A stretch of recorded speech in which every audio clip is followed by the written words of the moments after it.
We often look to advanced diet and exercise strategies when it comes to pursuing our fitness goals. However, the fundamentals should be in place first before looking to implement additional strategies. In this video, we will cover some fundamental diet behaviors which set the baseline for healthy eating, and we will cover the fundamental components of exercise to promote all-round general health and fitness. Let's start with the diet side of the equation.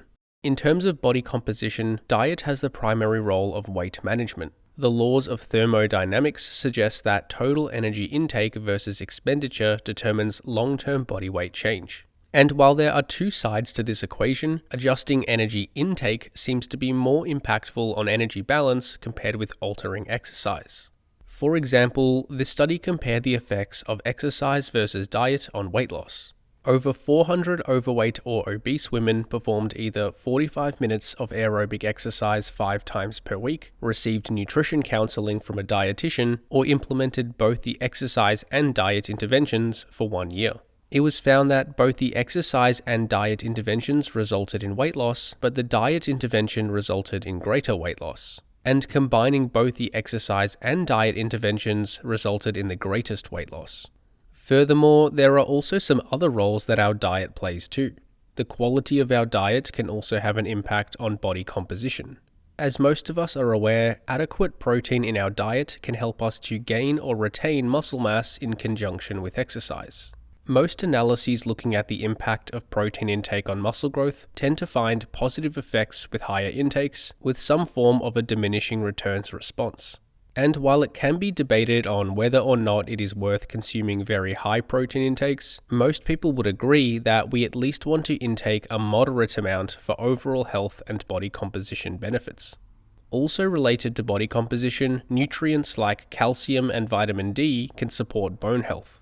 This was seen in this meta-analysis, which found that increasing calcium intake via diet or supplementation over a 1-year time frame tends to result in increases in bone density in older adults. Although it should be noted that exercise is going to be more impactful on these adaptations compared with diet alone. A stimulus is required to trigger the adaptation to occur in the first place, while nutrition simply supports the adaptation process. Furthermore, our diet can have an impact on general health. A well-balanced diet, especially consuming sufficient fruits and vegetables, can provide a source of many vitamins and minerals, helping us to avoid nutrient deficits and the negative effects that occur as a result. For example, this study found that Brazilian children who consume minimal fruits and vegetables in their diet have a higher prevalence of growth stunting, anemia, vitamin E insufficiency, vitamin A deficiency, vitamin D deficiency, and some other nutrient deficiency. So with this understanding of how our diet can impact body composition and health, let's now go through 2 key practical strategies to help us eat a well-balanced diet to support general health and fitness. The first concept to understand is listening to our biological hunger and satiety signals. This refers to paying attention to our natural feelings of hunger and satiety throughout the day and using them to influence how much and when we eat. Biological hunger and satiety are thought to be regulated primarily via the hormones of leptin and ghrelin. When energy availability is low, ghrelin is secreted, which produces the feeling we know as hunger. And when energy availability is high, leptin is secreted, which produces the feeling of fullness. So we are in a constant state of flux between hunger and satiety at any given time. If we haven't eaten for a while, we slowly get more hungry over time. Then once we eat a good serving of food, we feel satiated and the hunger won't come back for usually multiple hours. Biological hunger can be differentiated from what I like to call desire to eat. Desire to eat is our overall appetite to eat, which can be for a few different reasons. True biological hunger is obviously one major factor which makes us want to eat. However, other factors which are not really related to true biological hunger can also increase our desire to eat. External factors such as food advertising, food cravings, the pleasurable taste of food, emotional reasons, environmental reasons, as a means to socialize, and so on, can all increase our desire to eat too. Essentially, the key here is to try and be more in tune with our biological hunger signals. The reason for this is because in modern developed societies, we have essentially unlimited access to food and it is extremely convenient to obtain. So we often end up over-consuming for reasons unrelated to biological necessity, but rather for other desires to eat, as discussed. So being a little more focused on biological hunger and satiety can help us regulate our food intake based on physiological needs rather than other external reasons. Eating in accordance with true hunger and limiting intake in accordance with satiety will often guide us to a reasonably healthy body fat range over time. If body fat increases too high, our hunger signals tend to be suppressed and satiety is increased. And if body fat gets too low, hunger signals increase and satiety is suppressed. Next, let's look at a framework for generally healthy eating. This is a general practical framework which aims to avoid excessive calorie consumption at a single meal, include a balanced macronutrient ratio, and be fairly dense in micronutrients too. A simple way to frame this is by using the healthy eating plate. This plate has 3 components. About half the plate is composed of a carbohydrate source, 1/4 is a protein source, and the last quarter is fruits and/or vegetables. Let's now look at each component in a little more detail. The largest component is the carbohydrate source. Generally, this is going to be the largest component of the meal, as it is usually a cheap and filling staple food. As a general rule, the carbohydrate source should consist of around half the total volume of the meal for fairly active individuals. However, this could be reduced to account for around 1/3 of the meal if someone is less active, or more like 2/3 of the meal if someone is highly active. Some examples of this include bread, rice, potatoes, or pasta. Ideally, this is a fairly low-fat option to avoid excessive calorie intake. Most carbohydrate sources are naturally quite lean, but the preparation method can influence the fat content. For example, boiled or baked potatoes will have a lower calorie density than fried potatoes. And as a bonus, it would be additionally beneficial if the carbohydrate source was a less processed variety. These sources generally contain a greater amount of fiber and beneficial micronutrients. For example, wholemeal bread contains more fiber per gram and has a higher density of micronutrients compared with white bread. Second, we have the protein source of the meal. As a general rule, this should compose about 1/4 of the total volume of the meal. The protein source, as the name implies, helps to increase the protein content of the meal. And depending on the protein source, it may also help to intake some micronutrients that we don't get much of from other sources, such as iron and calcium. Some examples of protein sources include red meat, poultry, fish, eggs, and tofu. Like the carbohydrate source, ideally this is a fairly lean option to limit excess calorie intake. For example, pork belly has a substantially greater fat content compared with pork loin, making it significantly higher in calorie content. And again, the preparation method can impact the calorie content too. For example, grilled chicken breast will be leaner than fried chicken breast schnitzel, making it less calorie dense. And the last component of our plate are fruits and vegetables. We want to include some fruits and/or vegetables with each meal. As a guide, this should account for around 1/4 of the total volume of the meal too.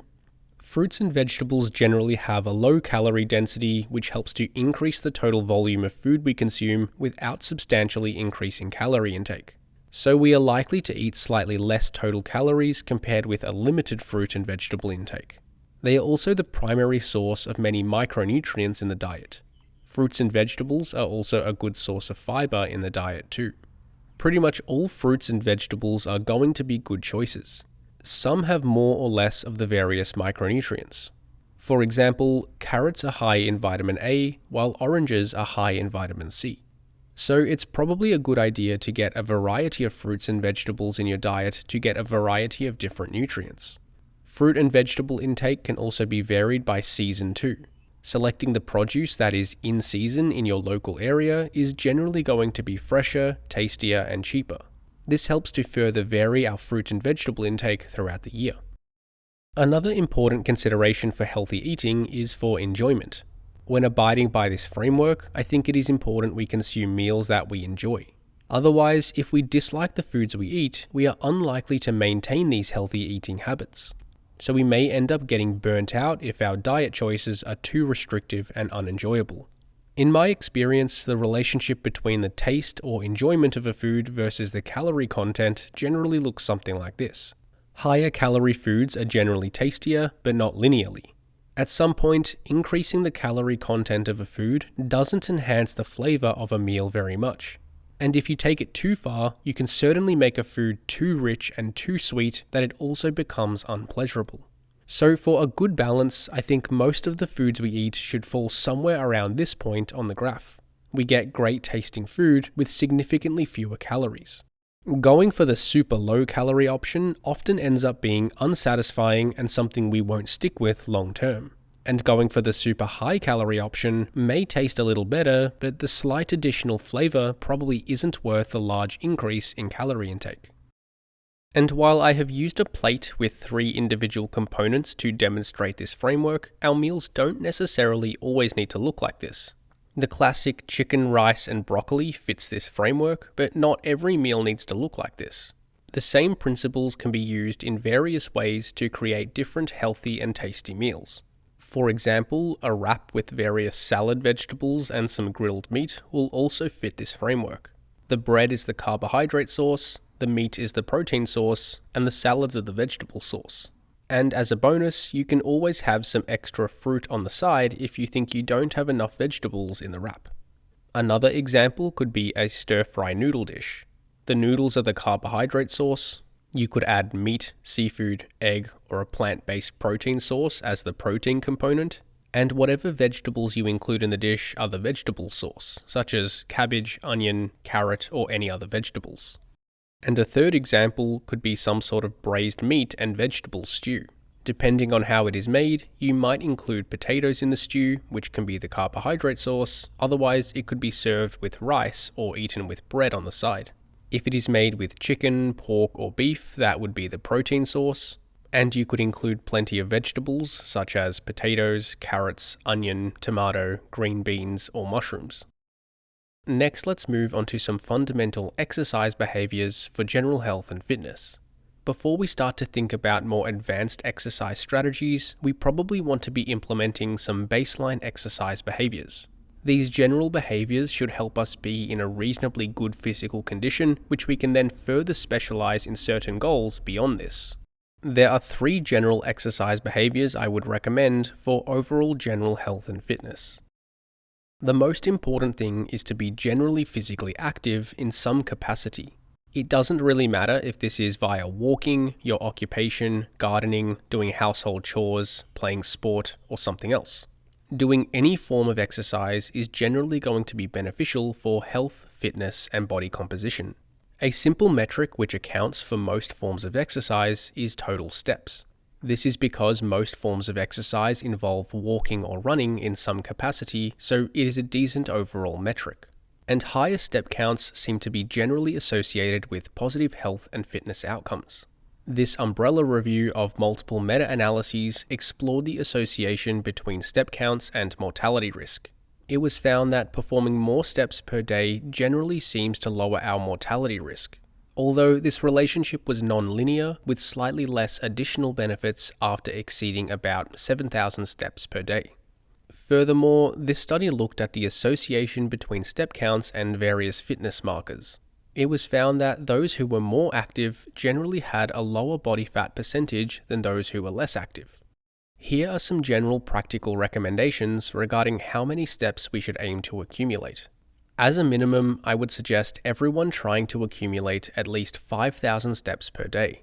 If you are currently not meeting this minimum requirement, I would suggest your first exercise priority should be to include some extra walking or other activity before implementing other exercise strategies. And while this is the minimum recommendation, ideally we would try to accumulate over 7,500 steps per day for better outcomes. And if possible, achieving 10,000 or more per day would be further beneficial. If you were successfully achieving an appropriate daily step target, the second fundamental exercise behavior I would recommend is some form of resistance training. Probably the most relevant benefit of resistance training is its effects on body composition. As most of us are aware, resistance training is the most effective form of exercise for muscle growth. A secondary benefit of this is that increasing muscle mass, even without weight loss, will result in small decreases in body fat too. Another undervalued body composition benefit of resistance training is its benefit for bone health. Any exercise which loads our bones or has a high impact is generally beneficial for improving bone density. However, resistance training in particular seems to be especially beneficial. For example, this study compared the effects of 8 months of aerobic versus resistance training on bone density in older women. It was found that hip bone density increased slightly in the group performing resistance training, while aerobic exercise prevented further bone losses. And the control group, who didn't perform any exercise, saw decreases in bone density. Resistance training can also be beneficial for improving overall functionality and athletic performance. Various studies find beneficial effects of resistance training on different sport performance outcomes. For example, this study found that resistance training was able to improve handball throwing velocity in handball athletes. This study found greater improvements in power output in 5-minute and 45-minute cycling tests when resistance training was performed in addition to cycling training. And this study found that resistance training improved tennis serve velocity compared with tennis training alone. And another undervalued benefit of resistance training is its ability to improve mobility. Exercises which challenge our range of motion tend to be beneficial for improving our range of motion to the same magnitude as stretching in many cases. For example, this study compared the effects of performing either the stiff leg deadlift and Jefferson curl exercises or static stretching 3 times per week for 8 weeks. It was found that both groups saw similar improvements in their sit and reach scores after the intervention. So for baseline health and fitness, I would recommend performing regular resistance training in some capacity. A minimum of 2 30-minute sessions per week is probably enough to get some baseline health and fitness benefits, in addition to being generally active each day. From this baseline level, you can obviously increase the volume and intensity of training if you want to further enhance muscle mass, strength, athletic performance, or other goals. And the last component for baseline health and fitness I would recommend is some sort of aerobic exercise. I would say that this is the third priority after general physical activity and resistance training, since these forms of exercise will develop our aerobic fitness to some extent already. Although they obviously aren't as effective as specific aerobic training, which is why a little additional aerobic training will probably be helpful. The primary benefit of aerobic training is the improvements it has on cardiorespiratory health. Generally, those with a higher aerobic capacity tend to be at a lower risk of cardiovascular and metabolic-related diseases. For example, this large-scale study of over 750,000 adults found that higher cardiorespiratory fitness levels obtained from a submaximal treadmill test were associated with a lower mortality rate over the following 10 years. This doesn't mean we need to become elite endurance athletes, just having a decent baseline aerobic fitness level is usually going to be sufficient to significantly reduce the likelihood of developing various cardiovascular and metabolic-related conditions. Another benefit of developing baseline aerobic fitness levels is to improve endurance performance. This will set up a foundation if you want to be involved in other sports or activities that have a high cardiorespiratory demand, such as many team sports, individual endurance events, CrossFit, swimming, or combat sports. For some practical recommendations, I would say that 1 to 2 additional cardio sessions on top of being generally active and performing resistance training would be sufficient to promote baseline health and fitness. This could include anything that gets your heart rate up to a decent level, above around 60% of heart rate max for a prolonged period of time, including brisk walking, cycling, or playing sport. We have now outlined the fundamental diet and exercise behaviors to promote general health and fitness. Assuming you are implementing most of these behaviors consistently, you can then opt to further specialize in other areas if you desire. This will generally require additional exercise and diet behaviors to meet these specific goals. For example, someone may want to focus more on muscle growth by increasing the amount of resistance training performed and increase their protein intake. If you want to train specifically for a sport, you will need to perform additional training to practice the skill and technique of the sport. or if you want to enhance your endurance performance, a greater volume and intensity of aerobic training is usually going to be necessary. It also doesn't really make sense to try and specialize in other goals before being consistent with the fundamentals. This is because it will require a drastic lifestyle change to implement advanced strategies before becoming accustomed to the basics. If we try to go from having a poor exercise and diet routine to hyper-specialized training, the drastic behavior change it requires makes it less likely for us to stick with them consistently. For example, let's say someone wants to improve their body composition by gaining a little muscle mass and reducing body fat. Going straight into an intense lifting routine and bodybuilding style diet is probably going to be unsustainable for this individual due to the drastic behavior change. Instead, it makes more sense to start with some more simple behaviors such as learning to prepare healthy, balanced meals, increase their general physical activity a little bit, and start doing some basic resistance training a couple of times per week. And finally, let's quickly recap all the information we have discussed. Before considering advanced fitness strategies, we should first develop some fundamental behaviors. These behaviors can set the foundation for generally good health, body composition, and fitness. In terms of diet, paying attention to our biological hunger and satiety signals can help us regulate calorie intake and manage body weight. To achieve a balanced, healthy meal, we can use the Healthy Meal Framework. This framework suggests that most meals should generally consist of around 50% carbohydrate source, 25% protein source, and 25% fruits and/or vegetables. Following this framework will generally help us consume a balanced diet, intaking the nutrients we need and avoiding overconsumption. In terms of exercise, there are 3 general behaviors which can build the foundation for general health and fitness. Most important is to be fairly active each day, trying to accumulate a minimum of 5,000 steps per day and ideally closer to 10,000 if it is viable.